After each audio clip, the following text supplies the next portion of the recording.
ഓം ശ്രീ ഗുരുഭ്യോ നമ. അമ്മയുടെ ബാല്യകാലം. ഇടമൺ വീടിന്റെ തെക്ക് ഭാഗത്ത് ഒരു ബന്ധുവിന്റെ വീടുണ്ട്. അമ്മയുടെ താഴെയുള്ള കുഞ്ഞിന് മുലകൂടി പ്രായം. ഒരിക്കൽ ദൂരെ നിന്നെത്തിയ ബന്ധുക്കളെ കാണാൻ ദമയന്തി അമ്മ കൈക്കുഞ്ഞുമായി ബന്ധുവീട്ടിലെത്തി. കുഞ്ഞ് ഉറങ്ങിപ്പോയി. കുഞ്ഞിനെ അവിടെ കിടത്തിയ ശേഷം ദമയന്തി അമ്മ ബന്ധുക്കൾക്ക് ആഹാരം തയ്യാറാക്കാനായി തിരിച്ച് വീട്ടിലേക്ക് വന്നു. ജോലി ആരംഭിച്ചു.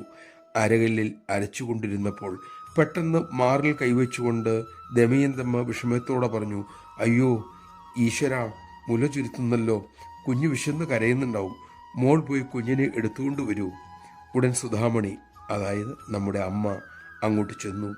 അവിടെ ചെന്നപ്പോൾ കണ്ട കാഴ്ച, കുഞ്ഞ് ഉണർന്ന് വിശപ്പോടെ കരയുന്നു. ഈ സംഭവം ഓർമ്മിച്ചുകൊണ്ട് അമ്മ ഇപ്പോൾ തുടർന്ന് പറഞ്ഞു, മക്കളെ, കുഞ്ഞിൻ്റെ ആ വിശപ്പ്, ഭാവം, ആ തരംഗം ദൂരെയുള്ള അമ്മയുടെ നെഞ്ചിൽ നിന്നും പാൽ ചുരുത്തിച്ചു എന്നതാണ് സത്യം. അത് വാത്സല്യ തരംഗമായിരുന്നു.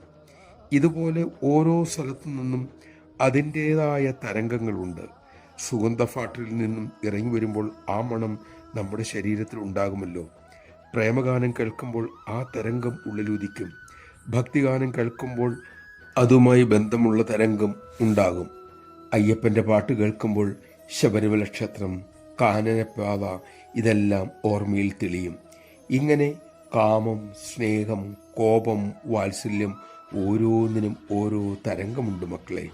അതിനാൽ ഓരോ ചിന്തകളും വാക്കും കർമ്മങ്ങളും അതീവ ശ്രദ്ധയോടെ വേണം. ഒരു ചിന്താതരംഗത്തിന് പോലും അതിഭയങ്കരമായ പ്രത്യാഘാതം ഉണ്ടാക്കാൻ കഴിഞ്ഞേക്കും. നമഃശിവായ. നല്ലത് മാത്രം ചിന്തിക്കാനും നല്ലത് പറയാനും നല്ലത് പ്രവർത്തിക്കാനുമുള്ള ശക്തിക്കും വിവേകത്തിനുമായി അമ്മ നമ്മെ അനുഗ്രഹിക്കട്ടെ. അതിനായി നമുക്ക് പ്രാർത്ഥിക്കാം.